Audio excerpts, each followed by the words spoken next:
Hai teman-teman, temenin aku belajar IPS ya, soalnya besok ulangan harian IPS materinya yang kondisi ekonomi Indonesia pada awal kemerdekaan sampai perdagangan internasional.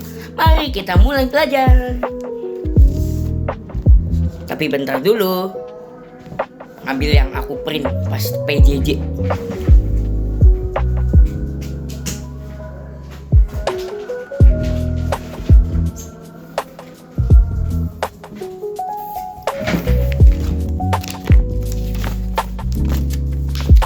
Faktornya mana ya, faktor terjadi, faktor pendorong yang terjadinya perdagangan internasional sama hambatannya mana ya, ini hambatannya ada ini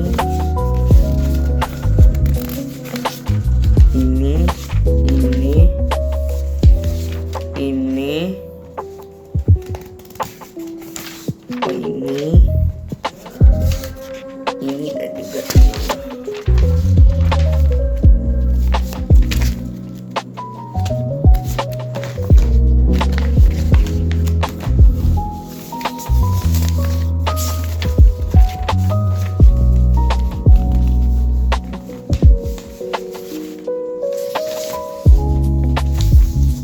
ini susunnya gimana ya, aku lupa lagi.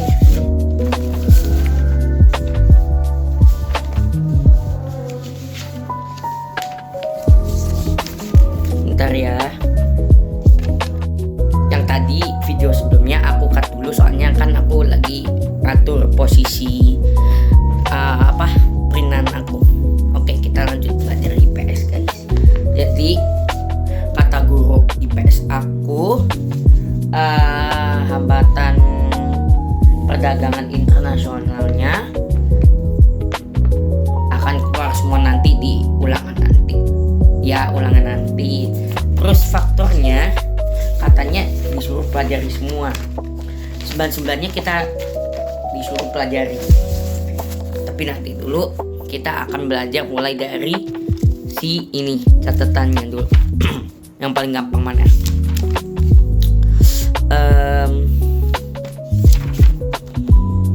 Yang paling gampang aja ya. Kita mulai belajarnya dari perdagangan internasional aja dulu. Yang aku checklistin itu berarti yang aku pelajari nanti. Perdagangan internasional adalah proses pertukaran barang atau jasa antara dua negara atau lebih dengan tujuan mendapatkan keuntungan atau laba. Perbedaan perdagangan dalam negeri maupun dengan perdagangan internasional. Perdagangan internasional adalah perdagangan yang dilakukan dalam wilayah antar negara. Penjual dan pembeli tidak dapat berinteraksi langsung. Mata uang yang digunakan berbeda sehingga menggunakan devisa. Dikenai pajak atau biaya masuk. Biaya angkut lebih mahal. Dan juga kualitas barang harus mengikuti standar internasional. Sedangkan kalau perdagangan dalam negeri itu kegiatan yang dilakukan dalam wilayah suatu negara. Pembeli dan penjual cenderung bertemu atau dapat berinteraksi secara langsung. Mata uang yang digunakan sama. Tidak dikenai bea masuk, hanya retribusi. Biaya angkut lebih murah. Kualitas barang bervariasi.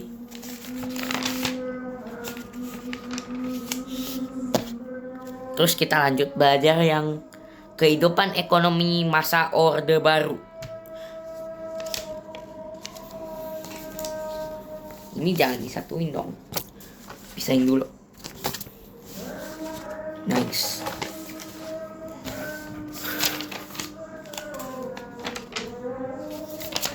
Tapi kita mulai belajar dari kan yang perdagangan internasionalnya kan sudah dikit itu, hambatannya sama faktornya bisa dihafalin lah. Oke, kita akan masuk ke kehidupan ekonomi pada masa awal kemerdekaan. Perekonomian Indonesia pada awal kemerdekaan itu secara garis besar mengalami periode sulit.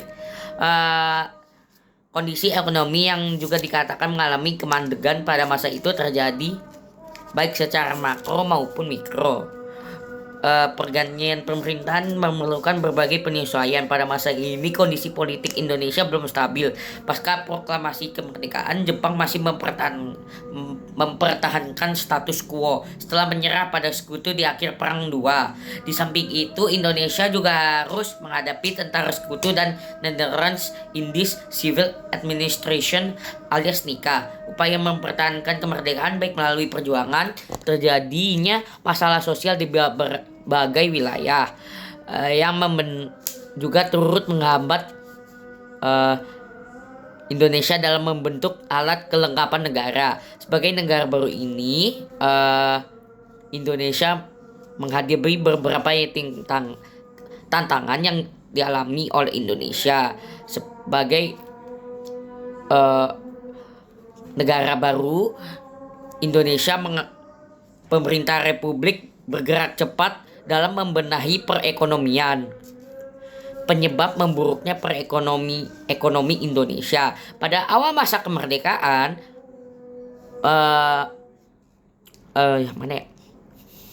buruknya kondisi ekonomi Indonesia pada awal masa kemerdekaan yang disebabkan oleh situasi politik nasional yang dipengaruhi oleh 3 faktor, yaitu terjadinya inflasi tingkat tinggi, yang kedua adanya blokade ekonomi dari koloni Belanda, dan juga yang ketiga adalah adanya kekosongan kas negara. Yang pertama, terjadinya inflasi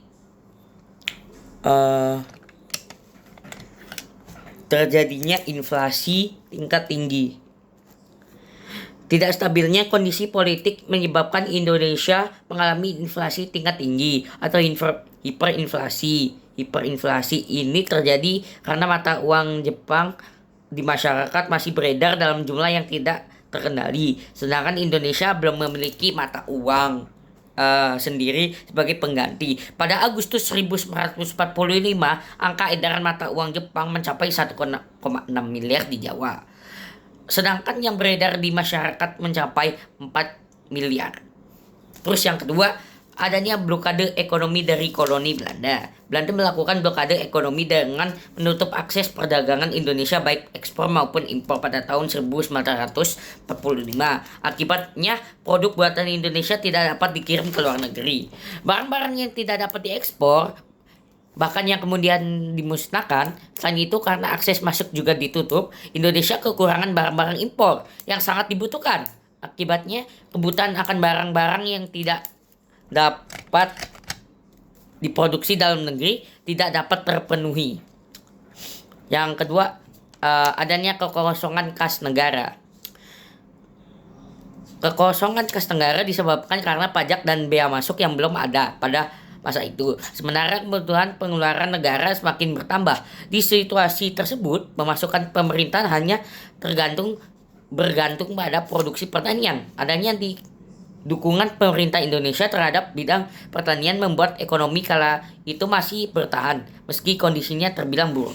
Upaya perbaikan ekonomi pada awal kemerdekaan. Yang pertama, kalau di buku cetak itu bentar.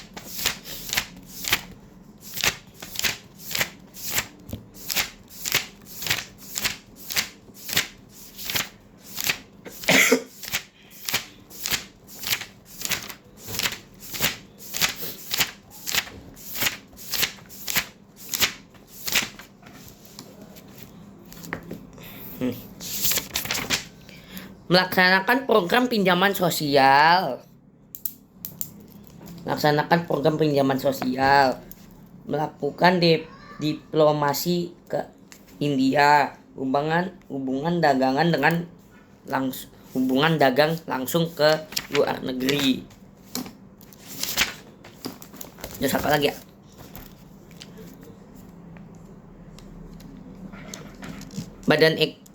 Membentuk badan perancang ekonomi. Badan Perencanaan Ekonomi dibentuk untuk mendorong Indonesia supaya membuka diri terhadap penanaman modal asing dan melakukan pinjaman baik ke dalam maupun luar negeri. Rekonstruksi dan rasionalisasi Angkatan Perang 1948, upaya ini bertujuan mengurangi beban negara di bidang ekonomi sekaligus untuk meningkatkan meningkatkan efisiensi. Program ini meliputi penyempurnaan administrasi negara dan angkatan perang yang membentuk Persatuan Tenaga Ekonomi atau PTE. Pembentukan PTE ini ditujukan untuk mengiatkan kembali partisipasi pengusaha swasta agar pengusaha memperkuat persatuan. Perkembangan ekonomi pada masa demokrasi parlementer. Masa demokrasi parlementer di Indonesia berlangsung dari tahun 1950 hingga tahun 1959. Pada masa ini Indonesia menganut sistem pemerintahan parlementer yang berarti bahwa kedudukan badan legislatif lebih tinggi daripada badan eksekutif. Ya, sistem ini menyebabkan terjadinya pergantian kabinet yang cukup serius, yaitu pergantiannya sebanyak 7 kabinet dalam kurun waktu 9 tahun.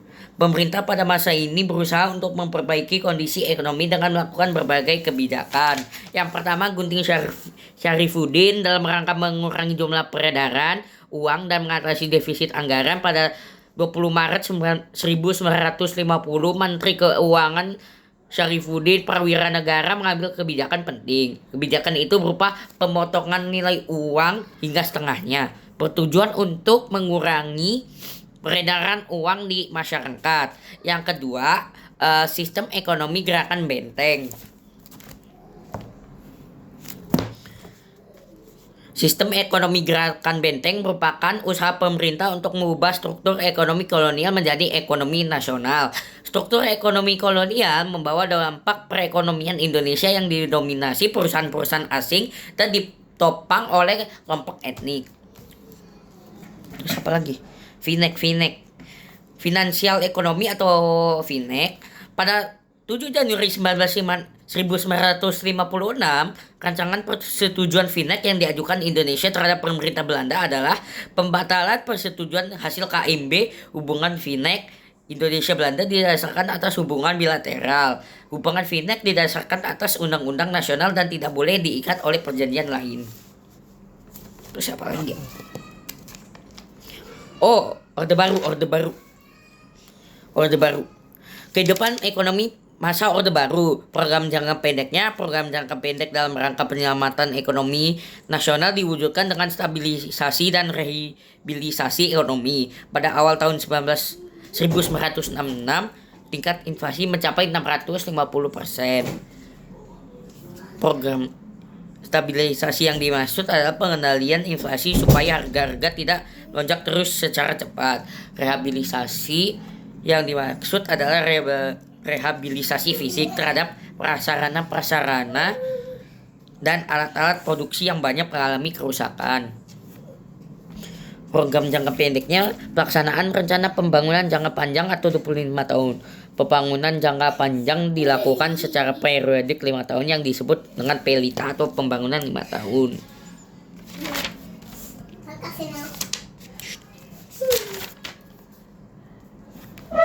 Apa sih itu perdagangan internasional? Perdagangan internasional adalah proses pertukaran barang atau jasa antara dua negara atau lebih dengan bertujuan untuk mendapatkan keuntungan atau laba. Apa sih perbedaan perdagangan internasional?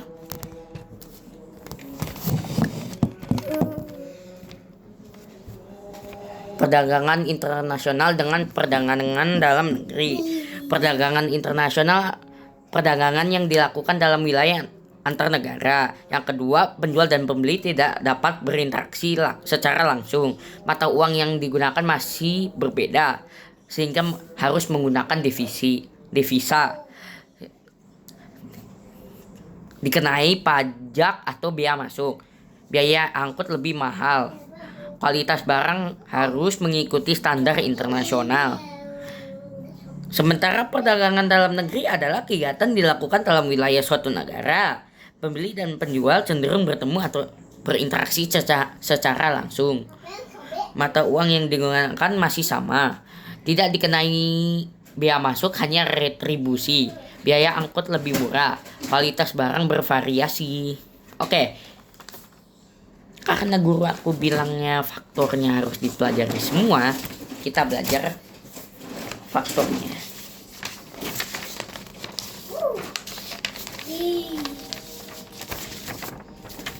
Oke, faktor yang mendorong terjadinya perdagangan internasional. Yang pertama, kebutuhan negara dan masyarakat.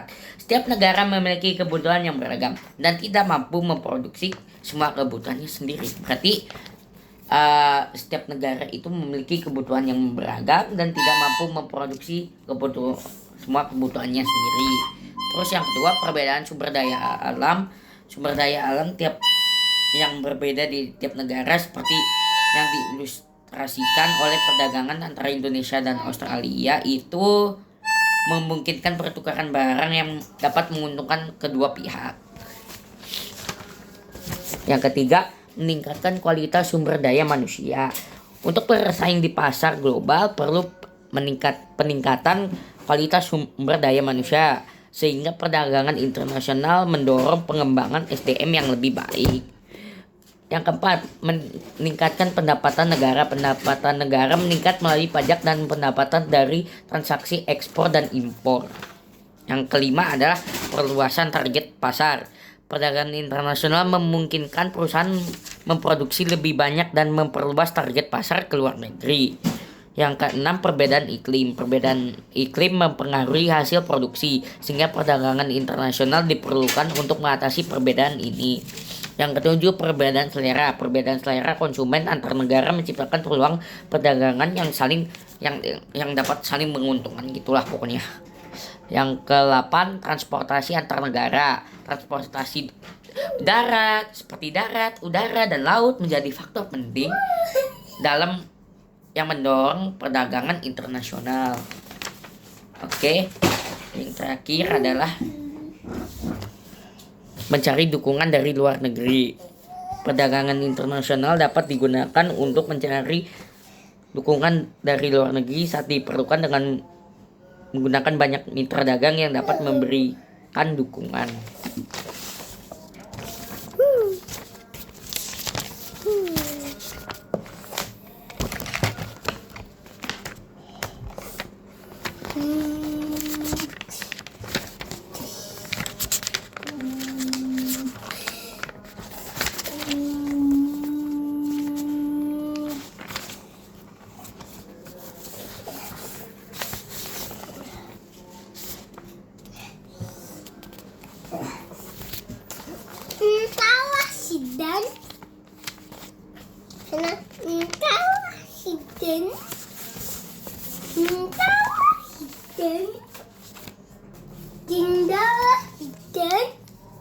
Hambatan perdagangan internasional. Yang pertama, kebijakan impor di suatu negara.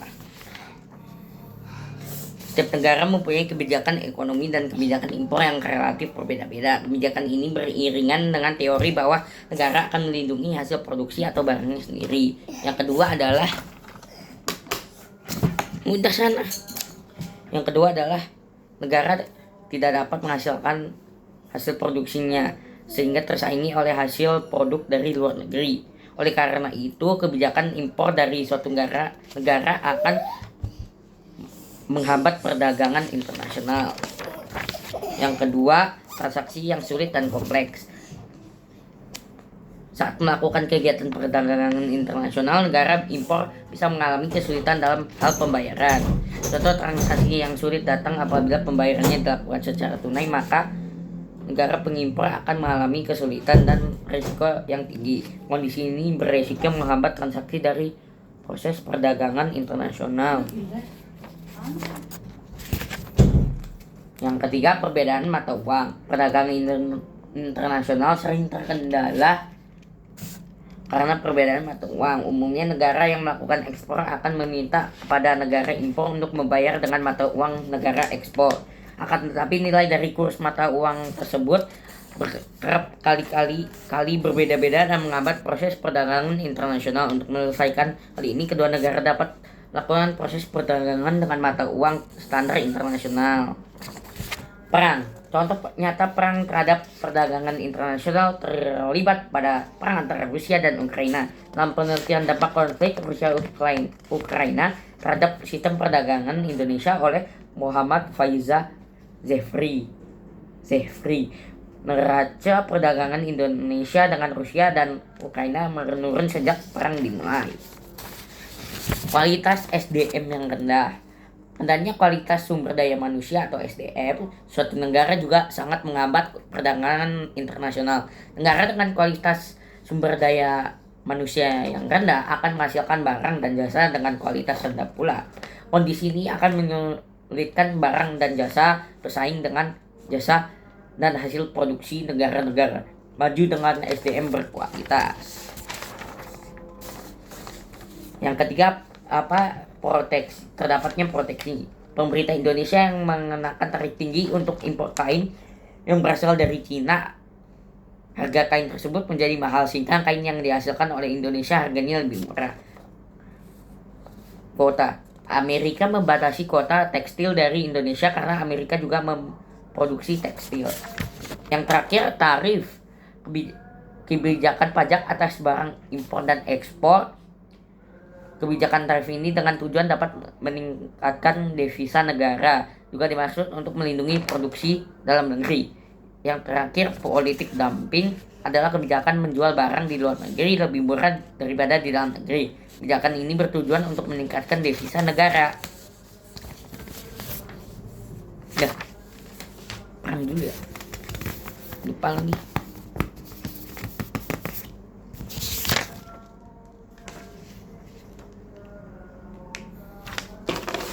Ini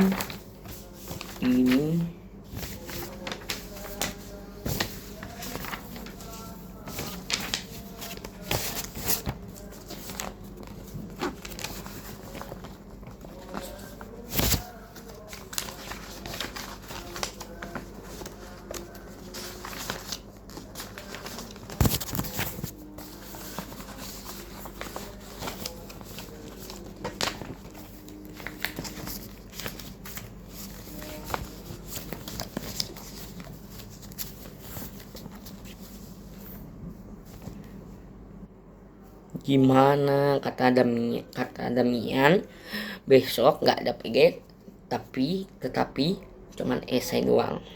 Semoga aja besok hafal ya jawabannya. Amin. Bye bye guys, aku mau makan.